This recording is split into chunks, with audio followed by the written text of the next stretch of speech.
আসসালামু আলাইকুম ওয়া রাহমাতুল্লাহি ওয়া বারাকাতুহু। আজকের সংক্ষিপ্ত আলোচনার বিষয়বস্তু হলো মৃত্যুর অনিবার্যতা এবং আমাদের প্রস্তুতি। বর্তমান প্রেক্ষাপটে নিরিখে আমরা প্রতিনিয়ত যে দুনিয়াবী জীবনযাত্রায় অভ্যস্ত এবং আখিরাতের চিন্তা থেকে উদাসীন, সেক্ষেত্রে আজকের আলোচনাটি আমাদের জন্য একটি রিমাইন্ডার হতে পারে মৃত্যুর অনিবার্যতা এবং অবশ্যম্ভাবী বাস্তবতা সম্পর্কে নিজেদেরকে একটু স্মরণ করিয়ে দেওয়া।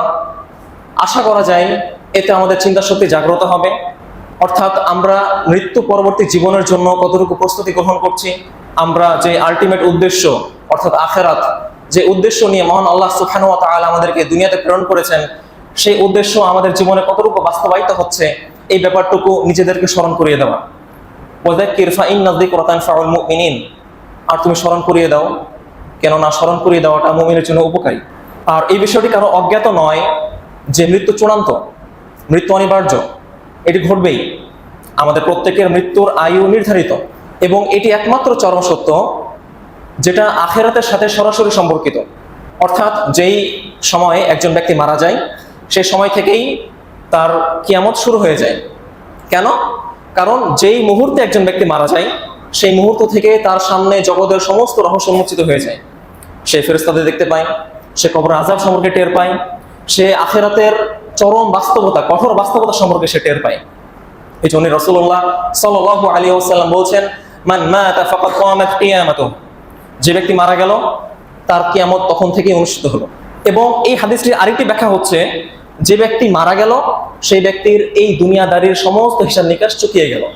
অর্থাৎ যখন থেকে সে মারা যায় তখন থেকে যেমন তার কিয়ামত শুরু হয় এবং ঠিক তখন থেকেই তার সমস্ত আমলের যে সিলসিলা জারি ছিল এতদিন, সেই সিলসিলাও বন্ধ হয়ে যায়। তবে ওই আমল বাদে যে আমলটা সে এই দুনিয়াতে রেখে গিয়েছিল, সাদকায়ে জারিয়া হিসেবে, আমরা সবাই জানি তিনটা আমল। এক, সৎ দান সাদকা করা, বিভিন্ন মসজিদে দান করা, বিভিন্ন ইয়াতিমখানায় দান করা। এই দানের বরকতে, এই দানের উসিলায় যতদিন ওই মাদ্রাসা চলবে, যতদিন ওই ইয়াতিমখানা মানুষগুলো বড় হবে, যতদিন এই দানগুলো ভালো প্রতিষ্ঠানে ব্যয় হবে, ততদিন ওই আমলের হিসাব, ওই আমলের নেকি এই ব্যক্তিটা তার কবরে পেতে থাকবে। এবং আরেকটি হচ্ছে নেক সন্তান। যখন কোনো ব্যক্তি তার নেক সন্তানকে রেখে যায় এবং এই নেক সন্তান তার জন্য প্রতিনিয়ত দোয়া করে, এই দোয়ার বরকতেও সে কিন্তু তার কবরে এই নেকি পেতে থাকে। এবং একই সাথে উত্তম জ্ঞান, ইলমুন নাফিয়া, উপকারী জ্ঞান, যখন আমরা পরস্পরকে উপদেশ দিই, যখন আমরা মানুষকে পরস্পরকে ভালোর পথে ডাকি, মন্দের পথ থেকে বিরত রাখার কথা বলি, এই যে ছোট ছোট উপদেশ, এই যে ছোট ছোট আদেশ, এই আদেশের বিনিময় মহান আল্লাহ সুবহানাহু ওয়া তাআলা মৃত্যুর পরেও আমাদের আমলনামায় ইনশাআল্লাহ নেকি লিখে দিতে থাকবেন। মৃত্যুর অনিবার্যতা এবং মৃত্যুর অবশ্যম্ভাবী বাস্তবতা সম্পর্কে পবিত্র কোরআন এবং সহিহ হাদিস ব্যাপী অসংখ্য রেফারেন্স রয়েছে। মহান আল্লাহ সুবহানাহু ওয়া তাআলা এর মধ্যে সবচেয়ে প্রসিদ্ধ রেফারেন্স হলো, তিনি বলেন, ইন্নাকা মাইয়িতুন ওয়া ইন্নাহুম মাইয়িতুন। তিনি স্বয়ং তার সর্বশ্রেষ্ঠ বান্দা, সর্বশ্রেষ্ঠ নবী, তার সবচাইতে প্রিয় বান্দা, তার হাবিব রাসূলুল্লাহ সাল্লাল্লাহু আলাইহি ওয়াসাল্লামকে সম্বোধন করে বলছেন, ইন্নাকা মাইয়িত, তুমি তো মারা যাবে, তুমি তো মৃত। তিনি এই কথাটা খোদ তার নবীকে বলছেন। এবং ওয়া ইন্নাহুম মাইয়িতুন, এবং বাকি মানুষও মারা যাবে, তোমার উম্মতও মারা যাবে। তিনি এই কথাটা স্বয়ং নবী সাল্লাল্লাহু আলাইহি ওয়াসাল্লামকে স্মরণ করিয়ে দিচ্ছেন যে নবী সাল্লাল্লাহু আলাইহি ওয়াসাল্লাম তার অন্তরে আল্লাহর ভয়কে সবসময় আঁকড়ে ধরে থাকে। তিনি সেই মুহাম্মদ সাল্লাল্লাহু আলাইহি ওয়াসাল্লামকে এই মৃত্যুর কথা বলছেন মহান আল্লাহ সুবহানাহু ওয়া তাআলা। তাহলে মৃত্যুর বিষয়টি অতীব গুরুত্বপূর্ণ, অতীব ভয়াবহ। মহান আল্লাহ সুবহানাহু ওয়া তাআলা বলছেন, কুল্লু মান আলাইহা ফান ওয়া ইয়াবকা ওয়াজহু রাব্বিকা যুল জালালি ওয়াল ইকরাম। এই পৃথিবীর বুকে বিচরণশীল প্রত্যেকটা সৃষ্টি ধ্বংস হবে, শুধুমাত্র অবশিষ্ট থাকবে তোমার মহিমাময় এবং মহানুভব সত্তা মহান আল্লাহ। সম্মানিত উপস্থিতি, মৃত্যুর যে বিষয়টি সবারই জানা, মৃত্যু যে ঘটবে এটা সবাই জানে, কিন্তু ইসলাম এই মৃত্যুকেই অধিক হারে স্মরণ করতে বলছে।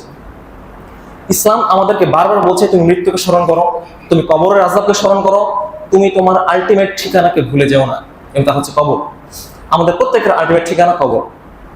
রাসূলুল্লাহ সাল্লাল্লাহু আলাইহি ওয়াসাল্লাম বলছেন, আকসিরু যিকরা হাযিহিল লাযযাত ইয়ানিল মাউত, তোমরা ওই বস্তুকে অধিক হারে স্মরণ করো যে বস্তুটি এই দুনিয়ার সুখ শান্তি, এই দুনিয়ার আমোদ, এই দুনিয়ার যত সুখ আহ্লাদ আছে, এই সব কিছুকে নষ্ট করে দেয়, বিনষ্ট করে দেয়, আর তা হলো মৃত্যু। রাসূলুল্লাহ সাল্লাল্লাহু আলাইহি ওয়াসাল্লাম এই মৃত্যুকে সুখ বিনাশী হিসেবে সম্বোধন করলেন। কেন?